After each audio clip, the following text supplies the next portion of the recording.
Hey mama, if you're listening to this, you might be carrying a secret that feels too heavy to speak out loud. You look like you got it all together, you serve at church, maybe you even lead a Bible study. You smile when you drop off the kids, but no one sees the other side of you, the one that comes out behind closed doors. At home, you are a completely different person. You yell, you explode, you scream at your kids, sometimes in their face. You tell them to shut up. You grab them too harshly. You throw things across the room. You smack them in anger, twist their ears, spank them in rage, and immediately after, you are hit with a tidal wave of shame. You cry alone in your room and you whisper, "God, what is wrong with me?" You feel scared and disgusted by your own reactions. You're terrified that someone might find out. You wonder if your kids would be better off without you. You feel unworthy, broken, and too far gone to be redeemed. You try to fix this on your own. You listen to podcasts, parenting books, download freebies, but nothing changes. You keep falling back into the same patterns, and it feels like you are stuck in a cycle that you can't break. You don't trust yourself anymore, and if you're honest, you are afraid of who you become. But here's the truth, Mama. You are not beyond hope. You're not alone, and with God's help and the right support, you can change. I'm Elizabeth, a mom of 4 and an anger management coach for Christian moms. And inside my Calm Christian Mom coaching program, I guide women just like you through a powerful transformation. This isn't shallow behavior management. We go deep. We address your triggers, your stress, your mindset, your nervous system, and the spiritual root behind your patterns. We invite God into every layer and walk hand in hand towards healing. In just 12 weeks, you can become a completely different mom, unrecognizable. One who leads with patience, not panic. One whose children feel emotionally safe around her. One who cultivates peace. This summer, I'm offering a Calm Mama strategy session, a powerful 15-minute one-on-one coaching session designed to help you uncover the root of your anger and receive spiritual, emotional, and practical support. It's your chance to experience what coaching is like with me before diving deeper into ongoing support. If we both feel like the full program is the next right step, we can talk about what that looks like for you. You don't have to keep living like this. Your family is worth healing, and so are you. Use the link in the show notes to book the Calm Mama strategy session.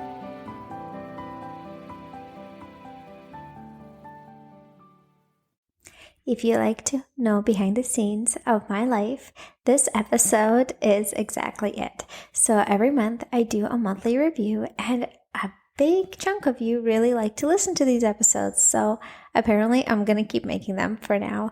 I get to share what I want to share with you to just kind of let you in behind the scenes of my life, kind of what's going on with 4 kids, what's been happening. So this is my monthly review of the month May.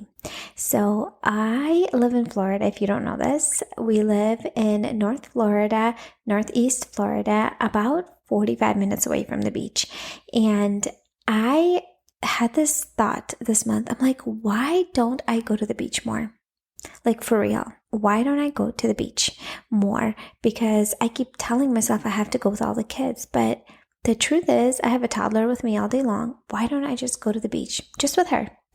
And I just decided to, a couple times I went this month to the beach, just me and my toddler, and it was so good. We went to the beach, we played in the water, we walked along the beach, we played in the sand. We just went there for about an hour and a half, and then we came home. I put her for a nap, and then I was in my work mode. But it was just so fun for me and her. I'm a little Nellie. My little girl's name is Nellie. She'll be 2 next month in July. And it was just so fun to connect with her and have her enjoy the water, run after the birds, and have a good time. It was really, really fun. So I am really thankful for that. I also got really sick this month in May. I don't know what it was, the bug that I got, but I had a sore throat.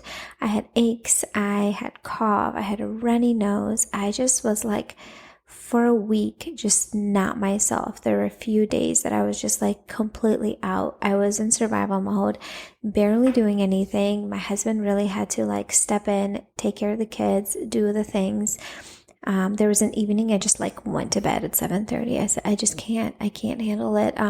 We just kind of like, I think he just got some takeout or made some really simple meals and just had the kids just eat whatever because I just could not take care. I don't know what it was. And then it just kind of went through the family. It took turns. As you know, sickness oftentimes doesn't hit everybody at once in the family. It just kind of passes on.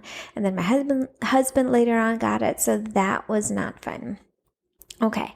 I also hosted a podcast meetup this month. If you listened to my previous episodes, you probably heard me invite you to a podcast meetup, and it was really sweet.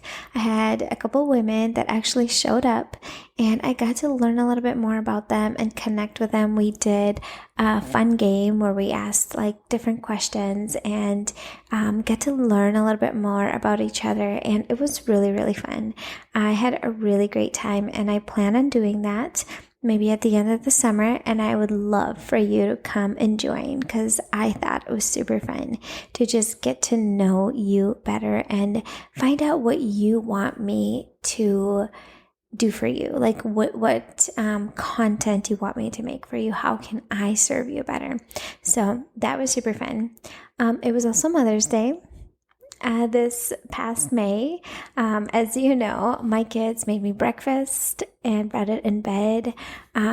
So my husband had to work that day, so that was hard. But I got takeout with the kids, and I just made it easy and simple for myself. I did cry that day. You know, I actually get super emotional when I think about my mom. My mom is one of my closest friends. She is so sweet. She's so precious. She's a woman of God. She's just an amazing woman. And I was thinking about that I missed her a lot. On Mother's Day, about a year ago, my family, we moved from Minnesota to Florida. And it's been a big transition for our family. And we really like it here in Florida, except I do miss my family. I do miss my family, especially my mom, because I have a good relationship with her, and just her support and her being able to be there for me and show up and just come in and take care of the kids and help out and just even her emotional support. I love my mom a lot, and I'm so truly grateful for her and our relationship. So I actually missed her a lot on Mother's Day. I was sad that I couldn't be there with her to celebrate her, and I was discouraged and just cried. I let myself cry and be sad because it's okay. It's okay to be sad. Just because you're sad doesn't mean you made the wrong decision in life, but it's okay to grieve things and to be sad about things. So I did miss my mom on Mother's Day. So, and that was that was really emotional for me, but I got to spend the day with my kids and just make the day as easy as I can for myself with just chilling, really, just chilling as much as I could with having 4 kids at home with me. So the other thing is I'm in the process of starting to update some content for my course, Emotionally Healthy Mom course. So by the way, there's a link in the show notes if you are interested in checking that course out. So it's all about teaching you proactive things, strategies to set you up for success, and teaching you emotional regulation skills, how to set boundaries, how to manage your emotions, how to manage your triggers, how to let go of control, and how to learn to be in control of your own emotions. So if that is something that you need support in, the link is in the show notes for you to join Emotionally Healthy Mom course. And I am updating the content on it throughout the summer probably. I recorded some new lessons and I will be putting them in slowly into the course as the summer goes on. So if that is something that you're looking for support in, I would love for you to join that course. There's also an option at this time to add on Voxer support, which is it's like a walkie-talkie type of app or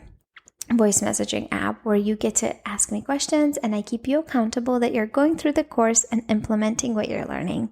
So you get 8 weeks of support with me. So I'm super excited to offer you this option at this point. Okay, so the other thing I had to share with you, oh my goodness, this was so creepy and scary and nasty. Take a deep breath. Okay, if you live in Florida, you can expect snakes, but I know there's snakes around, but just, this is gross.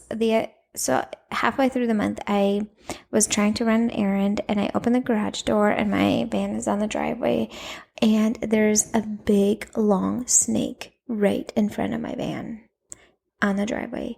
It's gross. I'm holding my toddler. It's disgusting. It's about 3 feet long. It's nasty. And I was talking on my phone with my husband at that time and I did freak out a little bit. So I'm like, okay, I have to kill that thing or like do something with it. I can't just let that big thing be in my yard. And so I actually was on a walk earlier in the week and down our street and my kids have been talking to this old retired neighbor who actually, anyways, he's retired and he had a conversation with me and he said, hey, there's a lot of snakes around here. He's just feeding anxiety to me. But he said, hey, I have this thing that kills snakes. So if you ever get a snake, here's my phone number. Call me and I'll come over right away because I live in the neighborhood and, I'm retired. So I put my daughter in the stroller that was in the garage and strapped her in, and then I went and got the shovel from the garage, and I went and I just pinned the snake down because it started to try to get away from me, and I called my neighbor, and he came in a couple of minutes later, and he took care of the snake, and he killed it. So anyways, it was gross. It was disgusting. I hate snakes. Something that my husband told me when we first got married, actually when we were still engaged, he's like, you know what? I will protect you from everything or anything, except if there's a snake, I run. He just is super scared of snakes, and so am I. And so we both just absolutely hate snakes. And here it was, in Florida, a huge big snake in our driveway. Okay, what else? I took my son to the dentist, my 6-year-old son who just turned 6 right now. I took him to the dentist this month. He has a bunch of cavities because I, as a mom, have not been on top of flossing. I have just told him to do it himself. He has this Reach flosser thing, and that is pretty easy to do flossing with, but he hasn't been doing a good job. So now we have to take care of that, which, as you know, is not super fun. Now we have to be on top of him taking care of his teeth and flossing all the time. He also had his graduation, which was super cute. Kindergarten graduation. This is my son, Philip. He is adorable. He's super sweet. He had to wear a cap and a gown, and they had a whole performance, and it was absolutely adorable. And we had a great time. And also, something funny I wanted to say about him. He's so freaking adorable. And I asked him, I'm like, hey, Philip, what is your favorite part about school? He's like, eating my peanut butter and jelly sandwich at lunchtime. So he likes, it's almond butter and jelly, but he calls it peanut butter and jelly. And he doesn't know it's almond butter. For some reason, he thinks it's peanut butter. Anyways, and so then I say, Philip, what is the worst part about school? What do you not like about school? And he says, waiting to eat my peanut butter and jelly sandwich. And I just thought that was so stinking adorable. So that's my son.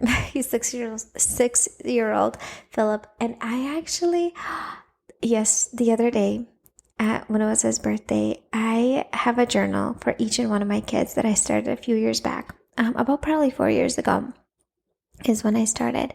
And I would write to them things that they're doing, things that they're enjoying, something funny they did or said. And I would write it in that journal periodically.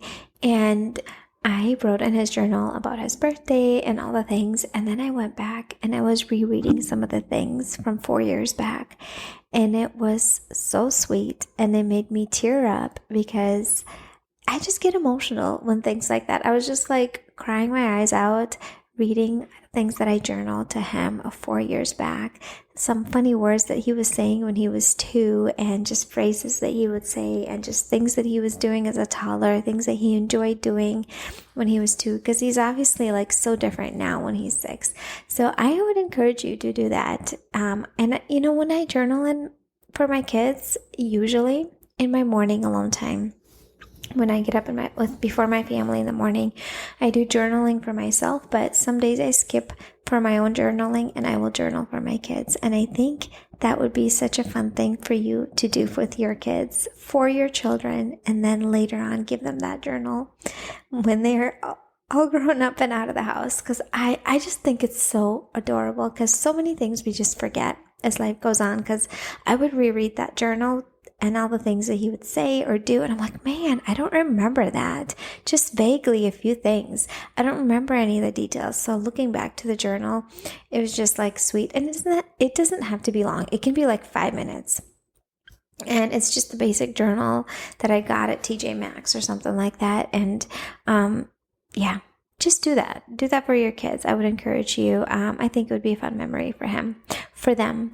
All right, tell me if you relate with this. As a Christian, as a believer, I try to do family devotions with my kids in the evenings, and having your kids settle down to read the Bible or listen to you read the Bible, and for them to pray and for it to go nice and peaceful. There's a vision in my head, and the reality is very different. I remember before I had kids, I had this vision of like, sitting on the couch and the kids peacefully sitting next to me and just reading the Bible together, and the kids just like smiling and hugging me.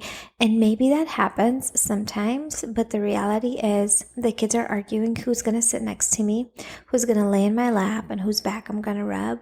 They're arguing which story we're going to read. They're annoying each other and making faces and touching each other's feet or whatever, and then the other one is getting all frustrated and starting to scream and yell, and you're trying to settle them. Well, I'm trying to settle them so then we could pray together, and then the kids start making faces at each other, and sometimes it's like, oh, I just want to give up.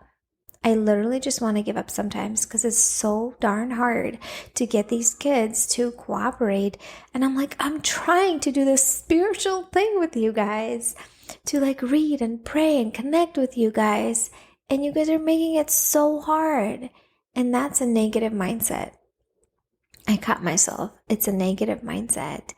And sometimes our kids are just having rough days and they're having a hard time getting along, and that's just the way they are. And we just try to simplify, and instead of them taking turns praying, I just pray, and that's it. We just have them go to sleep. So I just do my best, and sometimes things are really hard in the evenings with the kids. Okay, a few more things. I started doing this thing, initiating, and you can too, now that it's nice outside for most of you.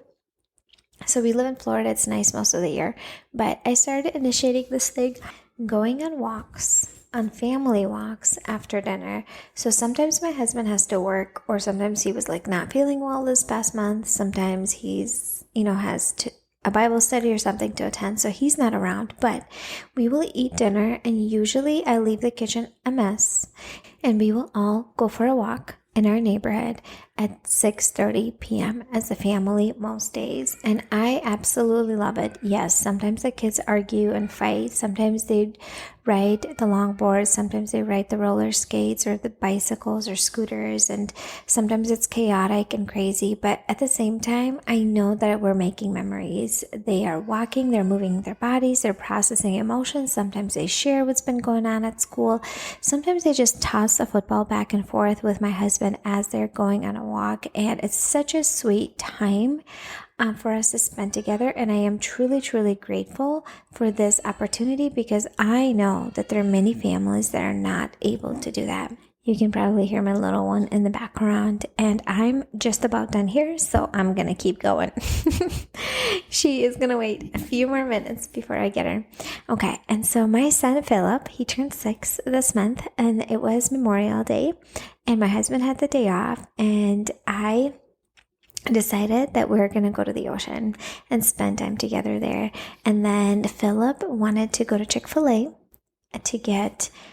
he wanted to get fries and chocolate milk. So that was our dinner, Chick-fil-A, and then spending time at the ocean as a family. He wanted cinnamon rolls for breakfast. That was pretty easy.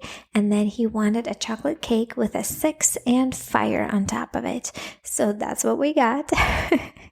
And it was just so sweet to spend the whole day as a family. I am truly grateful and thankful to God that my husband and I have a good relationship, and that spending family time and being together is life-giving and enjoyable, and the environment has been like that. Of course, my oldest son is getting older.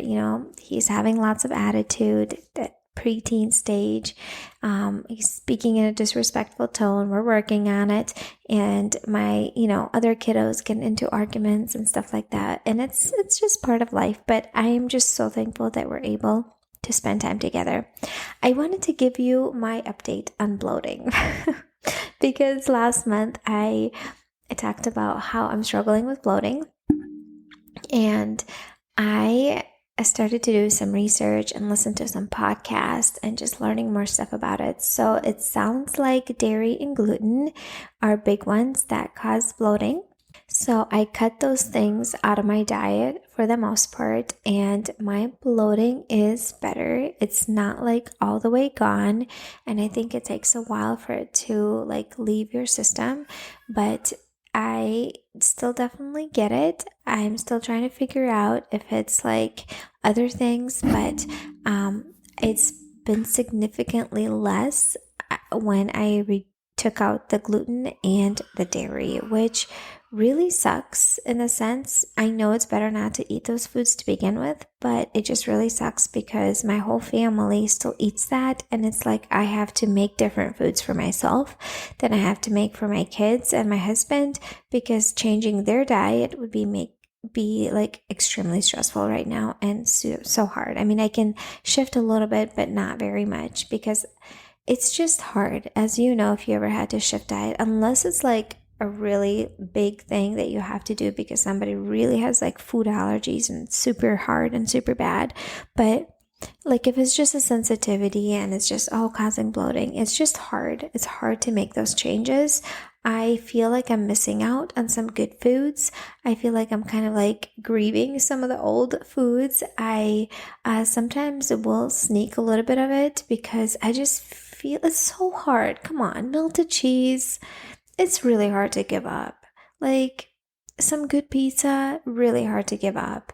Not that I ate a bunch of junk before, but it's just hard to give up foods that you're so used to and shift to gluten-free. Just things taste different, and sometimes I just get frustrated because I'm I don't know what to eat, and I don't want to eat what I have. I want to eat the old things that I used to have. And anyways, it's just me kind of whining and complaining. But if you've been in my situation, you know what it's like. But I definitely noticed that gluten and dairy are a contributing factor to my bloating, that I need to make some changes in that area. So I am working on it, and I'll see. Maybe I'll give you more updates in the summertime. But the thing I have noticed a lot is that I did cut out gluten for a while, and then I went out to eat with a friend, and they didn't really have many options, and so I ended up getting a sandwich over there, and I had gluten, and I definitely noticed that I felt really groggy and tired and just like that afterwards. I'm oh wow, it does really affect me. And so I know that I do feel better without it, but I still truly miss the carbs and the pastries and things that taste good and that are sweet, and the melted cheese. That one's really hard to give up, but I'm working on it, and I definitely know that it's helpful and to not have it, and it's a lifestyle change, definitely, for sure. If you have some amazing recipes, because cooking is my biggest thing that stresses me out, if you have some great recipes that are gluten-free and dairy-free, that taste really good, that are simple and easy to make and family-friendly, please email them to me, hello@emotionallyhealthylegacy.com. Like, I need help in this department. Like, for real. When I go on Pinterest or when I Google, I just get so overwhelmed. And, I try to look at reviews, but then I don't want to try something and then it not be good and waste food. Like, help me out, girl. Like, help me out. Help a friend out. Send me some great recipes. I would really appreciate it. My friend, thank you so much for tuning in. I am so glad that you are here and you took the time to get to know me more and to connect with me and to listen to this podcast episode. If you're not on my email list, I would love for you to join. So if you go in the show notes, there is a link called 5 Ways to Calm Down When You're Feeling Triggered. You get a free resource and you get to end up being on my email list where I send you weekly notes of encouragement and tips and updates and behind the scenes. So I would love for you to join and be on that email list. My friend, until next time, and this is your reminder, nobody benefits when you're running on empty and nobody suffers when you take care of yourself. You matter. You are important too, my friend. I'll see you in the next episode. Hey mama, do you find yourself snapping over the smallest things, like spilled milk or constant whining, then feeling horrible afterwards? If you're tired of losing your temper and you want to show up with more patience, I have something for you. It's a free training called How to Be More Patient with Your Kids so you're not screaming over spilled milk. Inside, I'll walk you through 10 simple things you can start doing today to become a calmer, more Christ-like mom, even on the hard days. To get it for free, just leave a rating and review on Apple Podcasts and send a screenshot to hello@emotionallyhealthylegacy.com. Or if you'd rather skip the wait, you can grab it right now for just $27. The link is in the show notes. Let's help you become the peaceful, patient mom your kids need.